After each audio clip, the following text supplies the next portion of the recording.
नमस्कार मित्रों, मैं पुष्पेंद्र आप सभी मित्रों का तहे दिल से हार्दिक अभिनंदन और स्वागत करता हूं।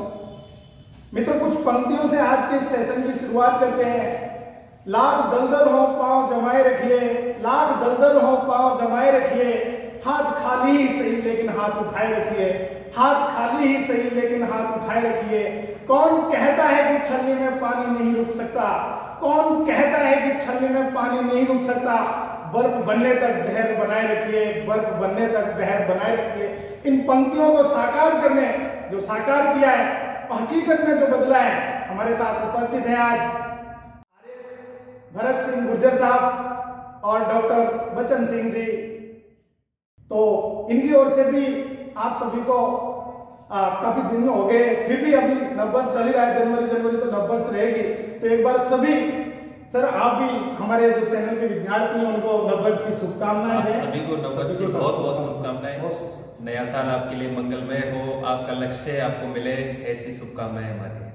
और सर, आप जहां भी जाते हो, काफी सेशन मैंने आपके देखे हैं और काफी आपने क्योंकि सोशल समाज में भी आप बहुत वर्क करते हो, तो एक नई ऊर्जा और एक नई छाप आप छोड़ करके आते हो। तो हमारे चैनल के विद्यार्थियों को सबसे पहले तो आपका परिचय आप अपनी जबान से ही एक बार बयां करें तो ज्यादा बेटर रहेगा हमारे विद्यार्थियों के लिए।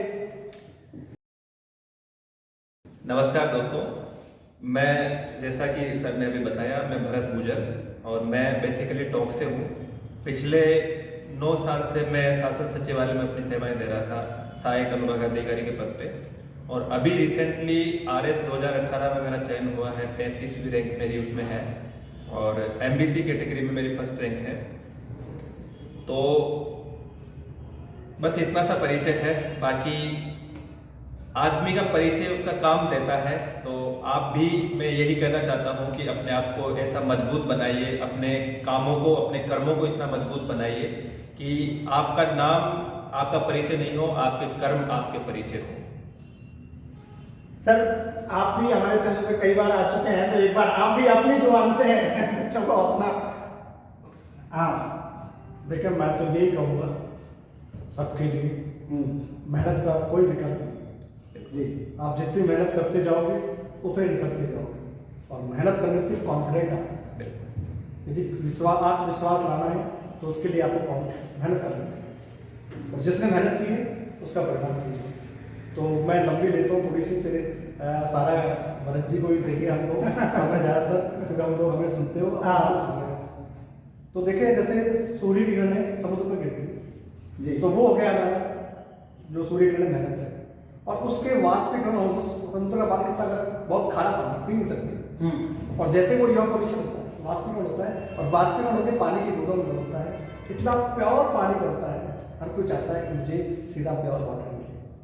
तो नेगेटिव क्या था, लवण, और पॉजिटिव हुआ तो क्या बदल गया, वो पीने योग्य पानी बन गया।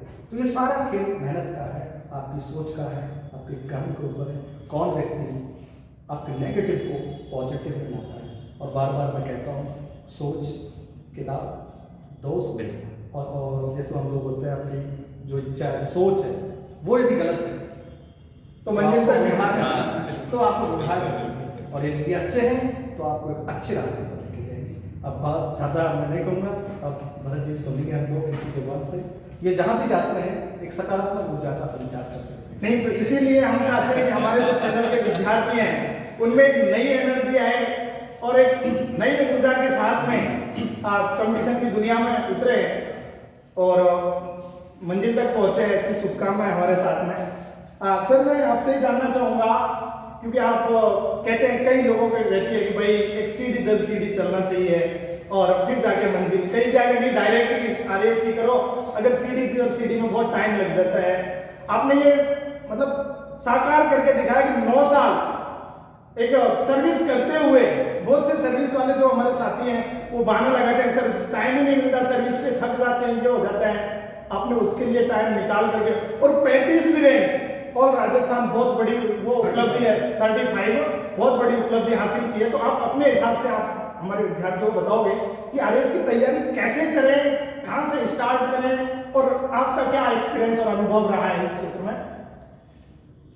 देखो, तैयारी चाहे आरएस की हो, चाहे सेकंड ग्रेड टीचर की, फर्स्ट ग्रेड टीचर की, कॉलेज लेक्चरर की हो, कोई सी भी तैयारी हो, मेन जो सबसे मुख्य खेल है वो आपके विल पावर का है कि आपकी इच्छा शक्ति कितनी है। कोई भी तैयारी की शुरुआत सपने से होती है कि हाँ मुझे ये करना है, और फिर उस सपने को आप कितना जीते हो ये डिपेंड करता है कि आपकी सफलता का रेशियो क्या रहेगा, आपको कितनी सफलता उसमें हासिल होगी। तो जो मुख्य चीज है जो आपको सफलता तक लेके जाएगी या नहीं लेके जाएगी वो ये है कि आप अपने सपने को, आपका जो लक्ष्य है उसको आप दैनिक जीवन में कितना जीते हो। सपना देखना बहुत आसान है, हर कोई सपना देख सकता है, लेकिन मुश्किल है उसको फॉलो करना, उसको day by day daily life में जीना और अपनी जो दृढ़ इच्छा शक्ति के साथ उसको फॉलो करना। जैसा कि सर ने भी बताया कि कड़ी मेहनत का कोई विकल्प नहीं होता, लेकिन कड़ी मेहनत आदमी जब ही कर सकता है जब सपने के प्रति उसमें जीवटता हो और वो उस सपने को फॉलो करने के लिए फिर सारी चीजें, उसको कोई बहाना उसके आगे नहीं आता कि मैं जॉब में हूँ, मेरे को समय नहीं मिलता, मेरे ऊपर परिवार की जिम्मेदारियां हैं। यहाँ पे हर आदमी की अपनी कुछ परिस्थितियां हैं, अपनी कुछ मजबूरियां हैं। कोई भी आदमी 100% अनुकूलताओं में यहाँ पे नहीं है।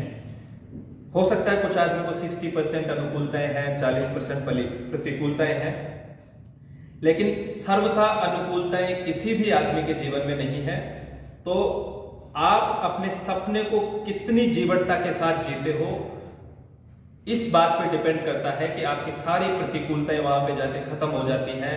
आप घनघोर प्रतिकूलताओं में से रास्ता अपने लिए वहां से तलाश कर लेते हैं। तो मैं तो यही कहना चाहता हूं कि आप सपना देखिए, बड़ा सपना देखिए, अच्छे सपने देखिए और पॉजिटिव एनर्जी के साथ उसमें लगे रहिए, क्योंकि दृष्टिकोण का बहुत ज्यादा फर्क पड़ता है। अगर आपका पॉजिटिव दृष्टिकोण है, सकारात्मक नजरिया है चीजों के प्रति, तो मेरा ये विश्वास है और आप तय मान के चलिए कि आपको रास्ते में केवल और केवल पॉजिटिव चीजें ही आपको मिलेंगी। अगर आप नेगेटिव सोचते हैं तो ज्यादा नेगेटिव चीजें आपको बार बार वही चीजें हो जाएंगी आपको। बिल्कुल। तो जितना ज्यादा आप सकारात्मक तरीके से चीजों को लेंगे और बाधाएं डेफिनेटली 100% आएंगी, मुश्किलें कोई उनको नहीं जीत सकता। आप चाहे जिस भी पोजीशन में हो, आपको अगर कमजोर पोजीशन में हो तो छोटी बाधाएं हैं, बड़ी पोजीशन में है तो बड़ी बाधाएं हैं, लेकिन ये सबके जीवन का अनिवार्य हिस्सा है। तो बाधाओं से आपको कभी नहीं घबराना है, चैलेंजेस सबके जीवन में है, ये आप तय मान के चलिए। तो इन सभी को दरकिनार करते हुए, सभी को साइड में रखते हुए जो भी लक्ष्य आपने निर्धारित किया है, और मैं तो ये भी कहता हूं कि कोई भी लक्ष्य छोटा नहीं है, आप में उसको पाने की जरूरत होनी चाहिए, उतनी मेहनत आपको करनी पड़ेगी। और अगर आप अपना 100% देते हैं तो फिर आप कुदरत का चमत्कार देखिए, फिर आप जो नहीं सोच सकते वो चीजें आपको मिलेंगी। फिर मैं एक सवाल पूछूंगा। जी हमारे कई विद्यार्थी जी अभी स्कूल व्याख्याता दे रहे हैं, जिनमें से 90% विद्यार्थी हमारे ऑलरेडी जॉब जी। अब उनके पास समस्या होती है कि सर हम लोग कैसे पढ़ें जी और कैसे टाइम निकालें जिससे हम लोग स्कूल व्याख्याता बने जी। और ये मेरे पास कई प्रश्न होते हैं, कई बार मैंने समाधान किया है, तो मैं चाहता हूँ आपकी आप इसको अप्रोच करके बताएं हमारे दर्शकों को, मुझे पता लगे कि वो भी आपकी इच्छा होती है पढ़े। गवर्नमेंट जॉब में जो भी साथी है और वो अपनी जॉब को इम्प्रूव करने के लिए, उसको अपग्रेड करने के लिए प्रयास कर रहे हैं, बहुत अच्छी बात है। आपकी सोच सराहनीय है, काबिल तारीफ है कि आप खुद में विकास करना चाह रहे हैं, और विकास एक अनवरत प्रक्रिया है, ये चलता रहना चाहिए। आदमी जिस दिन अपना विकास रोक देगा उस दिन वो एक तरीके से मृत प्राय हो जाएगा। तो विकास निरंतर होता रहना चाहिए। तो जो भी साथी जो जॉब में है और अपने आप को अपग्रेड करना चाहते हैं, अपनी सर्विस को अपग्रेड करना चाहते हैं, तो बहुत काबिल तारीफ उनकी सोच है। तो जॉब के साथ तैयारी करने में सबसे जो मुख्य चैलेंज है वो है टाइम मैनेजमेंट का। सबसे जो मेन चीज है वो टाइम मैनेजमेंट की है, और ये सभी के साथ दिक्कत आती है टाइम मैनेजमेंट की। तो जॉब में अगर आप हैं तो थोड़ा लंबा टाइम लेके चलें और डेली अपने टारगेट फिक्स करें कि मेरे को 4 से 5 घंटे डेली पढ़ने हैं। और चाहे कोई सी भी जॉब हो, ये मेरा व्यक्तिगत अनुभव है, क्योंकि मैं खुद सेक्रेटरीट में था और वहाँ पे वर्कलोड भी खूब अच्छा खासा रहता है जी। तो चाहे कैसी भी आपकी जॉब हो, आपको 4 से 5 घंटे आराम से उसके लिए मिल जाएंगे। और अगर 4 से 5 घंटे आप डेली निकालते हैं तो अच्छी खासी तैयारी, मतलब आपका बेस अच्छा बन जाएगा। फिर उसके बाद में जैसे जैसे आपका एग्जाम नज़दीक आता है, जैसे 2 महीने या 3 महीने एग्जाम के रह गए, तो फिर आप वहाँ से छुट्टी लेके, अवकाश लेके, जैसे मेडिकल लीव आप ले सकते हैं या PL वगैरह आप ले सकते हैं। और वहाँ पे आपको एक और चीज़ करनी है कि आपका जो भी वर्क स्टेशन है, जहाँ पे आपका ऑफिस है, वहाँ पे आपको बहुत कोऑपरेटिव टाइप का वातावरण बना के रखना है, ताकि लोग आपको पीछे नहीं खींचे और आपको वहाँ से सकारात्मक एनर्जी आपको मिले। कई बार लोगों की एनर्जी आपको प्रभावित करती है कि आपके जो इर्द गिर्द लोग हैं उनकी इमोशंस आपके लिए कैसे हैं, तो वहाँ से आपको नेगेटिव एनर्जी नहीं मिलनी चाहिए और पॉजिटिव एनर्जी अगर आपको मिलेगी, जैसे वो चाहते हैं कि आप आगे निकलें, वो लेग पुलिंग नहीं करना चाहते, आपको पीछे नहीं खींचना चाहते, और ये आप पे डिपेंड करता है कि आपका बिहेवियर कैसा रहता है, आप उनको कैसे ट्रीट करते हैं। तो लोगों के साथ अच्छे से व्यवहार करिए, लोग आपके साथ बहुत अच्छे से व्यवहार करेंगे। आप अगर 1 कदम चलेंगे, लोग आपकी तरफ 2 कदम चल के आएंगे। तो एक ऑफिस में आप अच्छा एनवायरनमेंट बना के रखें और अपना टाइम शेड्यूल इस तरीके से सेट करें कि आपको 4 से 5 घंटे वहाँ पे मिले। जब तक आप तैयारी कर रहे हैं तब तक बहुत सारी चीज़ों को आप स्किप कर सकते हैं, जैसे आपकी डे बाय डे जो चीज़ें होती हैं, दोस्तों के साथ बैठ के गपशप करना बहुत ज़रूरी चीज़ है, करनी चाहिए, लेकिन उसको कट कर सकते हैं। जैसे आप 2 घंटे बैठ के बातें कर रहे हैं, 10 मिनट बैठ के आप बातें कर सकते हैं। दोस्तों के साथ बैठना बहुत ज़रूरी है। मैं कभी नहीं कहता कि आप दोस्तों के साथ मत बैठिए, क्योंकि मैं पूरी तैयारी के दौरान डेली दोस्तों के साथ बैठता था, बातें करता था, और उसके बावजूद मैं 5 से 6 घंटे डेली पढ़ रहा था। तो ये हमारे ऊपर है कि हम टाइम का कैसे उपयोग करते हैं। सदुपयोग भी कर सकते हैं, दुरुपयोग भी कर सकते हैं, लेकिन ये नामुमकिन नहीं है। आप अगर चाहें किसी भी जॉब में हो, और टीचर्स, जैसा कि सर ने बताया कि 2nd ग्रेड का जो टीचर है वो 1st ग्रेड में इम्प्रूव करना चाहता है, 3rd ग्रेड के टीचर हैं वो 1st ग्रेड में इम्प्रूव करना चाहते हैं, या कॉलेज लेक्चरर में इम्प्रूव करना चाहते हैं। मेरी नज़र में कम से कम मैं ये मानता हूँ, हो सकता है आपको ये लगता हो कि यार हमें ही पता है कि कैसे नौकरी 2nd ग्रेड की करते हैं या 3rd ग्रेड की करते हैं, लेकिन टीचर की जॉब में टाइम निकालना मेरे हिसाब से बहुत बड़ा चैलेंज नहीं है। जितना कि आप मिनिस्ट्रियल कैडर में या अन्य सर्विसेज में जाओगे, राजस्थान पुलिस में रहते हुए कई लोगों ने 10-10, 12-12 साल राजस्थान पुलिस में रह के और अभी RS में सिलेक्शन लिया है। सर वो दिल्ली पुलिस का उदाहरण है। वो दिल्ली पुलिस में अभी एक साथी हमसे मिले थे, वो दिल्ली पुलिस में रहते हुए बाद में उन्होंने नवोदय में स्विच किया और फिर बाद में अब वो RS की तैयारी कर रहे हैं, झुंझुनू से है। तो राजस्थान पुलिस जैसी जॉब में रहते हुए जहाँ पे 24 आवर्स की उनकी ड्यूटी है, और वहां से लोग जब तैयारी कर सकते हैं, तो टीचर की जॉब में रहते हुए, और फिर ये हमारे ऊपर डिपेंड करता है कि हम अपने लिए स्थान कैसे बनाते हैं, अवसर कैसे तलाशते हैं। अवसर कभी आपको बने बनाए नहीं मिलेंगे साथियों, अवसर हमेशा पैदा करने पड़ेंगे और वो हमें पैदा करने ही होंगे। तो टाइम मैनेजमेंट इसके लिए सबसे जरूरी है, ज्यादा इम्पोर्टेंट हुआ इस चीज के लिए। बिल्कुल। अच्छा, दूसरा मैं आपसे पूछना चाहूंगा कि RAS अपने आप में लोगों को लगता है, विद्यार्थियों को लगता है बहुत बड़ा चैलेंज है, और वैकेंसी आती है, फिर 3 साल बाद दोबारा से चांस मिलता है, तो एक बार कंडक्ट करना और बहुत अपने आप में बहुत बड़ी मुश्किल है। तो प्री से ही हम ले लेते हैं, आपने 35 रैंक लिए तो आपका अनुभव ज्यादा रहा है कि पहले प्री कैसे क्लियर करें, क्या पढ़ना चाहिए, क्या छोड़ना चाहिए, किस प्रकार की स्ट्रेटेजी होनी चाहिए, तो हम उसको फाइट कर सकते हैं।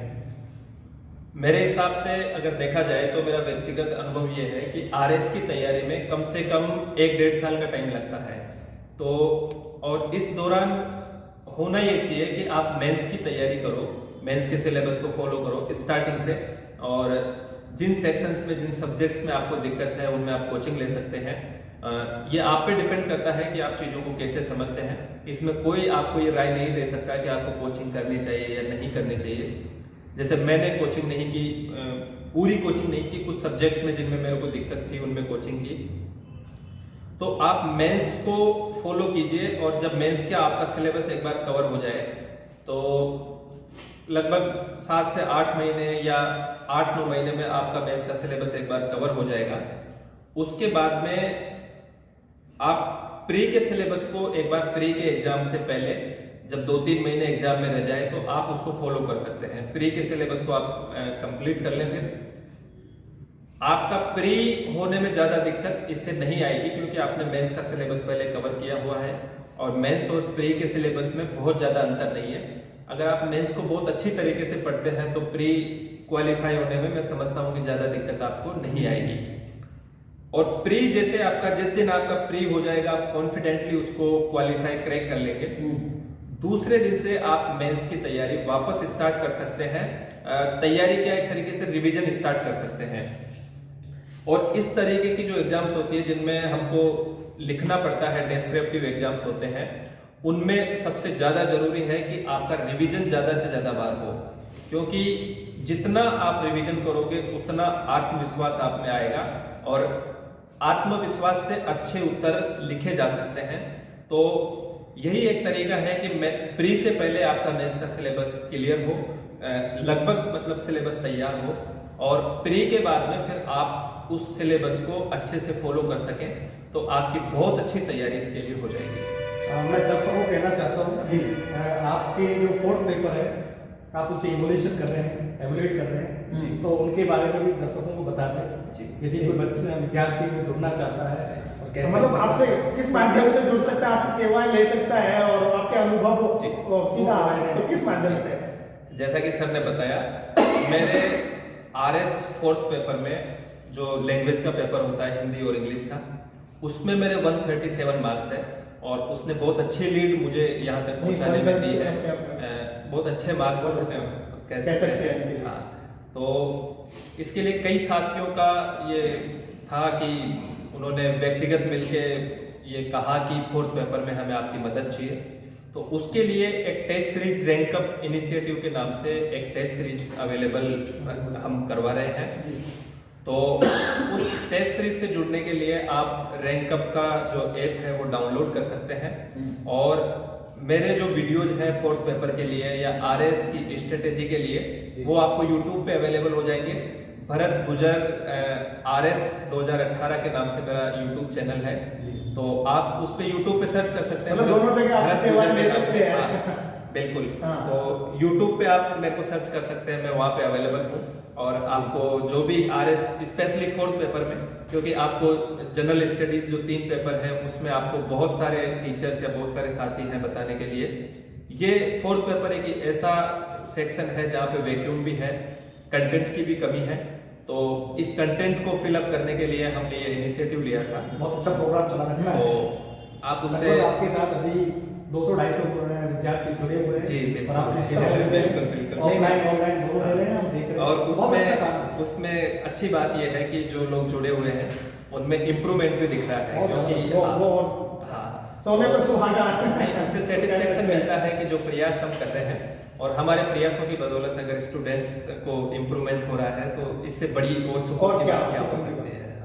अच्छा, अगला क्वेश्चन हम आपसे पूछना चाहेंगे, जो हमारे चैनल के विद्यार्थी हैं और अमूमन विद्यार्थियों में एक सस्पेंस और एक वो माहौल क्रिएट रहता है कि सर कितने घंटे पढ़ने वालों का RS, यानी RS अगर मेंस क्लियर करना है तो कई में रहता है कि 18 घंटे पढ़ने वाले का RS मेंस होता है, कोई बोलता है कि 5 घंटे वाले का, तो अलग अलग इंटरव्यू आते हैं। तो आप क्या कहना चाहोगे कि कितना पढ़ना चाहिए इसके बिल्कुल, लिए? ये बड़ा विवादास्पद प्रश्न है और कई लोग तो इसमें ये कह देते हैं, इतना तक कह देते हैं कि 15 घंटे पढ़ने चाहिए।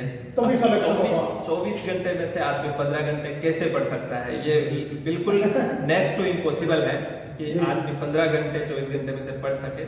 और अगर वो पढ़ भी रहा है 15 घंटे तो मैं नहीं समझता कि उसकी लर्निंग हो पा रही है, क्योंकि 15 घंटे लर्निंग पॉसिबल नहीं है। मैं तो यहाँ तक भी समझता हूँ कि 12 घंटे भी आदमी इफेक्टिव लर्निंग नहीं कर सकता अगर पढ़ता है तो।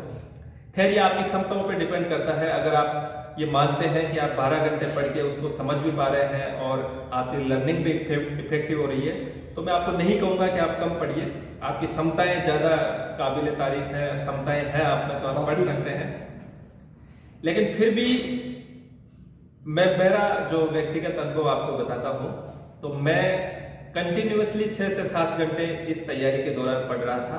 मैं 8 घंटे कभी नहीं पढ़ पाया, 6 से 7 घंटे, लेकिन मैं डेली 6 से 7 घंटे पढ़ रहा था। इसमें बामुश्किल कोई गैप आया होगा, किसी दिन बाहर चला गया या कोई फ्रेंड्स आ गए, तो उस दौरान मैंने जरूर स्किप किया। बाकी 6 से 7 घंटे मैं डेली पढ़ रहा था। और मेरे हिसाब से अगर आप लंबी तैयारी लेके चलते हैं, 1-1.5 साल का टाइम देते हैं, तो 6 से 7 घंटे सफिशिएंट है आपकी तैयारी के लिए। और इससे ज़्यादा ज़रूरी ये है कि आप कोई सी भी तैयारी करें तो दिमाग में बहुत ज़्यादा प्रेशर नहीं रखें, क्योंकि मैंने खुद अपनी तैयारी के दौरान ये अनुभव किया है। ये सबसे बड़ी बात है। जो जितना ज़्यादा प्रेशर लेके चलते हैं उनकी परफॉर्मेंस उतनी ही खराब रहती है। तो बिना प्रेशर के तैयारी करें। वैसे थोड़ा मुश्किल है, हल्का प्रेशर चलेगा, वो आपको पॉजिटिव एक तरीके से उसको जो प्रेशर पॉजिटिव प्रेशर कहते हैं वो होना चाहिए, लेकिन तनाव इसमें कभी भी नहीं लेना चाहिए। वो किसी ने कहा भी है कि जितना कम सामान रहेगा उतना सफर आसान रहेगा। तो बिना आप स्ट्रेस लिए, स्ट्रेस थोड़ा बहुत तो खैर स्वाभाविक है, वो होता है, हाँ एग्जाम का पार्ट है और वो जरूरी भी है। अगर बिल्कुल स्ट्रेस फ्री हो जाएंगे तो तैयारी हो नहीं पाएगी। लेकिन दबाव की स्थिति में या अवसाद की स्थिति में पहुंचने जितना स्ट्रेस नहीं लेना है। जितना आप कूल माइंड रह के तैयारी करोगे उतनी ज़्यादा इफेक्टिव आपकी तैयारी होगी। तो पढ़ने के जो टाइम ड्यूरेशन है वो आप पे डिपेंड करता है कि आपकी कितनी क्षमताएं हैं, कितने घंटे आप पढ़ सकते हैं। लेकिन फिर भी मैं ये मानता हूँ कि 7 से 8 घंटे पर्याप्त है और साइंटिफिकली भी ये प्रूव्ड है कि 7 से 8 घंटे की इफेक्टिव लर्निंग आदमी कर सकता है। ज़्यादातर लोग मैं ये कह रहा हूँ कि ज़्यादातर लोग, हो सकता है आप 12 घंटे पढ़ रहे हो, आपकी लर्निंग इफेक्टिव हो रही हो, लेकिन ज़्यादातर लोगों के साथ ये है कि 8 घंटे के बाद में वो केवल किताब लेके बैठे रहते हैं, उनकी लर्निंग इफेक्टिव नहीं रहती है। यानी घंटे पूरे कर देते हैं वो, बाकी लर्निंग इतनी हो पाती है। हाँ। कहते हैं क्या फर्क है खुदा और पीर में, क्या फर्क है किस्मत और तकदीर में। अगर कुछ पाना चाहो और नहीं पा सको, अगर कुछ पाना चाहो और नहीं पा सको तो समझ लेना कुछ अच्छा लिखा है इन हाथों की लकीरों में, कुछ अच्छा लिखा है इन हाथों की लकीरों में। अच्छा, मैं पूछना चाहूंगा सर आपसे, क्योंकि कई हमारे साथी हैं और मैं खुद हूँ 2 बार दे चुका हूँ RAS, तो मतलब जैसे 2 बार देने के बाद में एक नेगेटिविटी सी आ जाती है कि पता नहीं अब अपने को रास्ता चेंज कर लेना चाहिए या फिर इसी में और प्रयास करना चाहिए। तो जो हमारे विद्यार्थी हैं, जो हमारे साथी मित्रगण हैं, उनके लिए आप क्या कहना चाहोगे कि उनको किस प्रकार से अपनी स्ट्रेटेजी बदल लेनी चाहिए या फिर किस प्रकार से प्लानिंग चेंज करके क्या करना चाहिए? तो एक बार इसका उत्तर मैं एक लाइन में देना चाहूंगा कि भले ही हार जाओ लेकिन हार मत मानो। तो सफलता असफलता जीवन के हिस्से हैं। ये कभी भी संभव नहीं है कि हमें जीवन में हमेशा सफलताएं ही मिले, और ऐसा भी संभव नहीं है कि केवल असफलताएं ही हमें मिलेगी। ये चढ़ाव उतार चलता रहता है, कभी सफलता कभी असफलता, तो ये पार्ट ऑफ लाइफ है। तो इसमें पॉसिबल है कि आप भले ही हार जाएं, लेकिन हार नहीं माननी चाहिए कभी भी। पिछले अनुभव से हमें समझना चाहिए, सीखना चाहिए कि कहाँ गलती रह गई, किस सेक्शन में गलती रही है। जैसे 2016 का मेंस मैंने दिया था, अनफॉर्चुनेटली उसमें मेरा जो पहला प्रयास था 2016 का, और उसमें इंटरव्यू कॉल नहीं हो पाया था। तो 2 ऑप्शन थे मेरे पास कि या तो मैं हार के बैठ जाता, सेटिस्फाई हो जाता कि यार प्रयास कर लिया एक बार, अपने पास सेक्रेटरीट की जॉब है ऑलरेडी, और शायद अपना सिलेक्शन इसमें नहीं हो पाएगा, ये सोच के बैठ सकता था। एक ऑप्शन ये था। दूसरा ऑप्शन ये था कि यार पहला प्रयास किया है, अच्छे नंबर आए हैं, एक बार प्रयास और करना चाहिए। और मैं तो ये कहता हूँ कि दूसरी बार के बाद में भी एक प्रयास फिर और करना चाहिए, तीसरी बार प्रयास और करना चाहिए। तो हाँ, तो भले ही हार जाओ लेकिन हार मत मानो। और अगर आप हार नहीं मानोगे तो आप यकीन मानिए एक दिन आपकी जो जीत है वो इतनी शानदार होगी कि आप खुद आश्चर्यचकित रह जाओगे। अच्छा, कहते हैं जोश जुनून और ताकत का दुनिया में कोई सानी नहीं, जोश जुनून और ताकत का दुनिया में कोई सानी नहीं, और जिसके पास है दौलत उसे जिंदगी में कोई परेशानी नहीं, उसे जिंदगी में कोई परेशानी नहीं।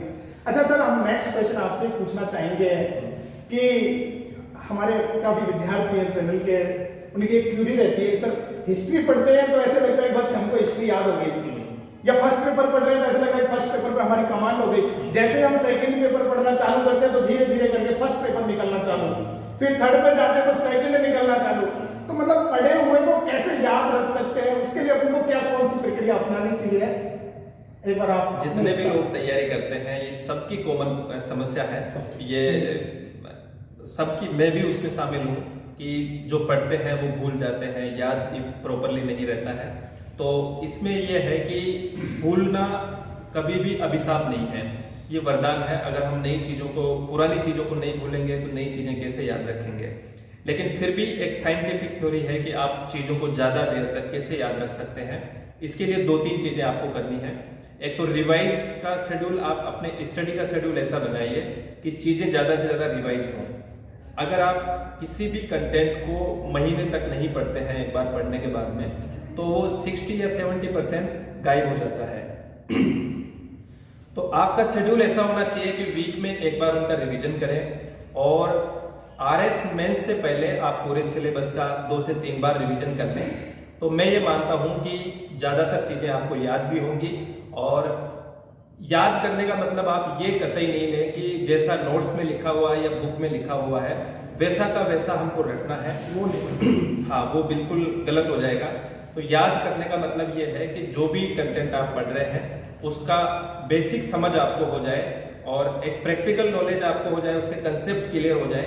तो फिर आपको कंटेंट या लैंग्वेज, सेम लैंग्वेज या वर्ड टू वर्ड याद करने की आप कभी कोशिश नहीं करें। रटने से आपको बहुत ज़्यादा नुकसान हो सकता है, क्योंकि रटी हुई चीज़ें एग्जाम में फिर वो गायब हो जाती है, वहाँ पे वो साथ नहीं रहती। इसलिए प्रैक्टिकल समझ बनाने की कोशिश करें, उससे लर्निंग भी होगी।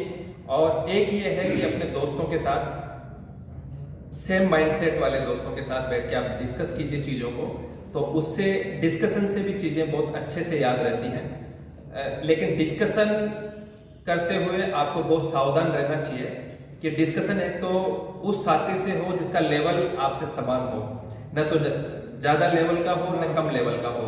क्योंकि ज़्यादा लेवल वाला डिमोरलाइज कर देता है कि यार इसको इतना आता है, मेरे को कुछ आता ही नहीं आता। और अगर जिस साथी से आप डिस्कस कर रहे हैं वो आपसे कम लेवल का है तो वो डिस्कशन उतना फ्रूटफुल होगा नहीं। तो डिस्कशन आप जरूर करें, चाय की तड़ी पे बैठ के करें या कहीं भी आप खाना बनाते टाइम डिस्कशन कर सकते हैं। टाइम का मैक्सिमम यूटिलाइजेशन आपको करना है और डिस्कशन से बार बार चीज़ों को दोहराने से, और आप कुछ कोड्स बना के भी चीज़ों को याद कर सकते हैं। ये अलग अलग टेक्निक्स हैं, आप पे जो टेक्निक आपको सुटेबल होती है वो टेक्निक आप फॉलो कर सकते हैं। अच्छा, मैं हमारे YouTube चैनल के विद्यार्थियों को कहना चाहूँगा, जो डिस्कवरी क्लासेज YouTube चैनल है, इस पे आपको राजस्थान पुलिस की हो, RAS की हो या स्कूल लेक्चरर या फिर सेकंड ग्रेड की हो, सभी की जो फर्स्ट पेपर की RPSC की हो या माध्यमिक शिक्षा बोर्ड की जो फ्री ऑफ कॉस्ट आपको तैयारी करवाई जाती है, तो आप हमारे डिस्कवरी क्लासेज YouTube चैनल को एक बार सब्सक्राइब करें। और मैं साथ ही डॉक्टर साहब से भी जानना चाहूँगा कि हमारे जो विद्यार्थी जो हमको देख पा रहे हैं उनको एक बार आप बताएं कि अगर आपकी सेवाएं लेना चाहें तो किस किस फील्ड में आपकी सेवाएं हैं और किस माध्यम से आपसे जुड़ सकते हैं। डॉक्टर साहब का अध्यापन के फील्ड में बहुत लंबा अनुभव है और सबसे जो मेन चीज है वो है कि कभी भी गलत सलाह स्टूडेंट्स को नहीं देते। ये कोचिंग के फील्ड में अब तक जो भी मेरे को मिले हैं उनमें एकमात्र ऐसी शख्सियत है जो कभी भी अपने लाभ के लिए, वरना कोचिंग वाले कभी भी स्टूडेंट को इतनी अच्छी या इतनी स्पष्ट सलाह नहीं देते कि आप या ज्वाइन। बिल्कुल, तो ये खास बात इनकी मैंने देखी है कि इनके लाभ से परे जाकर ये उनको, चाहे भले उनको कड़वी लगे हो उस टाइम, लेकिन ये इनके लाभ से आगे उनका लाभ रखते हैं, उनके फायदा रखते हैं। बहुत अच्छी, ये तो मैंने वाकई इनकी खूबी है, तो इसको अप्रिशिएट किया जाना चाहिए। और अब आगे आपको गुरुजी बताएंगे। देखिए, ये सब आप लोगों का प्रेम और बड़प्पन है। मैं तो एक छोटा सा कार्य करता जा रहा हूँ, भाई जो मेरे से बनता जाए मैं करता जाऊँगा। बहुत तो हम लोग भरत भाई, पुष्पेंद्र, हम लोग क्या नेचर करते हैं, और नेचर में हमने एक वर्ड रखा है NATURE। यू में हो गया सारे हो गए, और टी में हो गया हमारा टाइम जी, आर में हो गया हमारा रिवाइज, ई में हो गया हमारा एनर्जी। नेचर भी अपनी एनर्जी को रिवाइज रखती है। बिल्कुल, तो हम भी अपनी एनर्जी को रिवाइज कर सकते हैं, हम भी अपने पॉलिसी को बदल सकते हैं। यदि एनर्जी के नेचर चाहती है पब्लिक का कल्याण हो तो हम लोग कर सकते हैं। तो ये आपका बड़प्पन है, हम लोग हमें इतना सम्मान दे रहे हैं, हमें तो जितना बन सकता है उतना करेंगे काम लोग। बस एक ये ध्येय हमारे लिए कामयाब, और हमसे जुड़ना चाहते हैं, इनसे जुड़ना चाहते हैं, तो हम लोग सब YouTube माध्यम से आप जुड़ सकते हैं। नाम बता दीजिएगा। अभिप्राय भाई डॉक्टर बच्चन सिंह है जी, वहाँ से आप जुड़ सकते हैं। ऐप के माध्यम से जुड़ सकते हैं, कोचिंग के माध्यम से जुड़ सकते हैं, रिद्धि सिद्धि जयपुर है वहाँ जुड़ सकते हैं, और भूगोल के लिए जुड़ सकते हैं, आरएस के लिए आप इनसे जुड़ सकते हैं। 4th पेपर में आपको बहुत अच्छा करेंगे, ये मेरा व्यक्तिगत है, मैं काफ़ी दिन से दिख रहा हूँ। शायद नहीं सर, बहुत मेहनत करते हैं। जो सर प्रैक्टिकली बात कर रहा हूँ, शायद इनकी जो मार्किंग सिस्टम है वो इतनी अच्छी किसी और की नहीं होगी। बाकी बहुत सारे लोग कर रहे हैं, लेकिन ये पर्सनली मेरा अनुभव है। और आप लोग मेहनत कर रहे हो उसमें, तो भाई आप लगातार लोगों को फ्री पढ़ा रहे हैं, अच्छा लगा। चलो कोई तो व्यक्ति बहुत है। अच्छा, हाँ, अच्छा, आपके अच्छा। अपने दर्द को समझकर दूसरे को दर्द को समझते हुए लोगों को अपनी सुविधा उपलब्ध करवा रहा है। ये कौन करता है इतनी मेहनत? बिल्कुल सही। तो आज हम लोग एक अच्छे उद्देश्य के साथ जुड़े हैं, अगली बार हम एक नई सक्सेस के साथ जुड़ेंगे। अच्छे लोग। एक क्वेश्चन और मैं आपसे दोनों से एक जानना चाहूँगा कि जैसे आप पहले भरत जी से जान लेते हैं, बड़े भाई हैं हमारे, कि सर आरएस के लिए क्या मूल मंत्र देना चाहोगे? इन सब का निचोड़ अगर आप कहना चाहो कि बस इस पे फोकस करो और इनसे दूर रहो तो आप आरएस बन जाओगे, तो क्या चीज छोड़ देनी चाहिए? चाहे भले वो व्यवहारिक में हो, कई की चलती है कि फोन अपने आप में एक बाधा होती है, ऐसी कई चीजें हैं, तो मेरे से ज्यादा आपको अनुभव है। और कौन कौन सी चीजें जो एक्सेप्ट करनी चाहिए, क्या एक मूल मंत्र आप क्या कहना चाहोगे? इसके लिए 3 शब्द हैं। पहला है सकारात्मक दृष्टिकोण, जो बहुत जरूरी है किसी भी तैयारी के लिए। पॉजिटिव एटीट्यूड आपका होना चाहिए। दूसरा है आत्मविश्वास। अगर आप मेहनत अच्छी करते हैं तो आत्मविश्वास अपने आप में डेवलप भी हो जाएगा। और तीसरा है कड़ी मेहनत। कड़ी मेहनत का जैसा कि सर ने भी बताया कि कोई विकल्प नहीं है। यही 3 मूल मंत्र है। अगर आपका एटीट्यूड पॉजिटिव है, आपका दृष्टिकोण सकारात्मक है, तो कोई चीज़ें आपके लिए हार्मफुल नहीं है, ना मोबाइल हार्मफुल है, उसके आप फायदे ही आप उससे उठाओगे। अगर आपका दृष्टिकोण सकारात्मक है तो आप 3 चीज़ों पे विशेष फोकस करें, सकारात्मक दृष्टिकोण, आत्मविश्वास और तीसरा कड़ी मेहनत। तो यही मूल मंत्र है। चाहे आप हिमालय पर्वत पे चढ़ना चाहें तो भी यही है, चाहे आप ISVC से बन सकते हैं, आप जो चाहें वो पा सकते हैं। बाकायदा आप में कड़ी मेहनत करने का मादा हो, आपकी सोच सकारात्मक हो और आप आत्मविश्वास से भरपूर हों। अच्छा, जो हमारे चैनल के विद्यार्थी जो हमको देख पा रहे हैं, तो सर की सेवाएं लेने के लिए सर ने बता ही दिया कि भरत गुर्जर RS नाम से आपका YouTube चैनल है, तो आप उसको सब्सक्राइब कीजिए और सर की सेवाएं ले सकते हैं।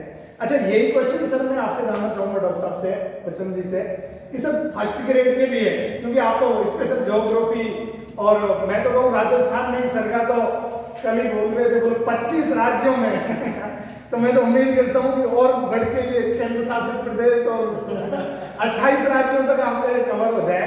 तो एक बार क्या मूल मंत्र आप क्या देना चाहोगे फर्स्ट ग्रेड के कॉलेज लेक्चरर नेट JRF के विद्यार्थियों को? देखिए भाई, पहले तो मैं प्रशासनिक अधिकारी से बात जा नहीं सकता तो मेरे बात का सम्मान करते हुए मैं कहना चाह रहा हूँ जी कि देखिए, हम भूगोल में 2 चीज पढ़ते हैं, एक लैटिट्यूड और एक लॉन्गिट्यूड। उसको मैं बच्चे से कहता हूँ इन सब में एटीट्यूड है, ठीक है? तो हर चीज के लिए, हर सफलता के लिए आपका एटीट्यूड महत्वपूर्ण है। जिसका व्यक्ति के अंदर एटीट्यूड है ना, वह जीत सकता है। जिसके अंदर एटीट्यूड नहीं है ना, वो कभी विजय नहीं हो सकता। ये पहला मंत्र है। तो पहले आप अपना एटीट्यूड बनाइए। आप ऐसा नहीं एटीट्यूड में RS बनूंगा, नहीं, एटीट्यूड के पीछे बहुत डिसिप्लिन होता है, हर चीज को पालन करना होता है। एटीट्यूड एक सब छोटा है, लेकिन एटीट्यूड का मतलब होता है बहुत ब्रॉड है। जब हम लोग कभी चर्चा करेंगे एटीट्यूड के ऊपर, तो बहुत सारी चीजें हम लोग लगभग 12-13 उसके खंड है, अलग से एपिसोड। जब व्यक्ति का एटीट्यूड आ जाए, जैसे इनके अंदर एटीट्यूड आ गया, अब इनसे कोई मिलता है तो बिल्कुल पोलाइट हो जाता है। कच्चे टीचर से लोग पोलाइट होते हैं, और एक एटीट्यूड वो भी है, वो आपको सीधे सिर बात करेगा। तो वो एटीट्यूड नहीं है, वो उसका अभिमान है, वो उसका घमंड है। एटीट्यूड आएगा तो व्यक्ति की नेचर पूरा बदल जाता है। तो इसलिए पहले कहता हूँ, पहले एटीट्यूड, और जिस दिन एटीट्यूड आ जाएगा उस दिन आपको कोई डर सकता है इस दुनिया पर विजय करने से। हाँ, ठीक है। तो आज तक मैं नहीं कह पाऊंगा जी। अभी एग्जाम सिर पे है, फर्स्ट ग्रेड की भी वैकेंसी आने वाली है, सेकंड ग्रेड की भी, RS की भी काफी वैकेंसी है, बस जितनी अति शीघ्र सुनने में आ रहा है। तो मैं तो यही कहूंगा कि हो चुका आगाज रन का युग बदलने की तैयारी, हो चुका आगाज रन का युग बदलने की तैयारी, और जीत उसी की होगी जिसका संघर्ष है जारी, जिसका संघर्ष है जारी। आज के लिए इतना ही सर। मैं आपका सभी का बहुत शुक्रिया अदा करता हूँ बहुत कि आप हमारे धन्यवाद। चैनल में और जुड़े आप सभी को और हमारे बहुत विद्यार्थियों विशेष के लिए आपने ये जो मार्गदर्शन दिया सराहनीय और तारीफे काबिल। और सब विद्यार्थी आपके ये एहसान फरामश रहेंगे, क्योंकि इसी मार्गदर्शन को लेकर के और वो अपनी मंजिल तक पहुंचने का प्रयास करेंगे। तो इन्हीं शब्दों के साथ में हम विराम करते हैं आज की इस सेशन को। मिलते हैं नेक्स्ट वीडियो में एक नई शख्सियत के साथ में। तब तक आपसे इजाजत चाहूंगा।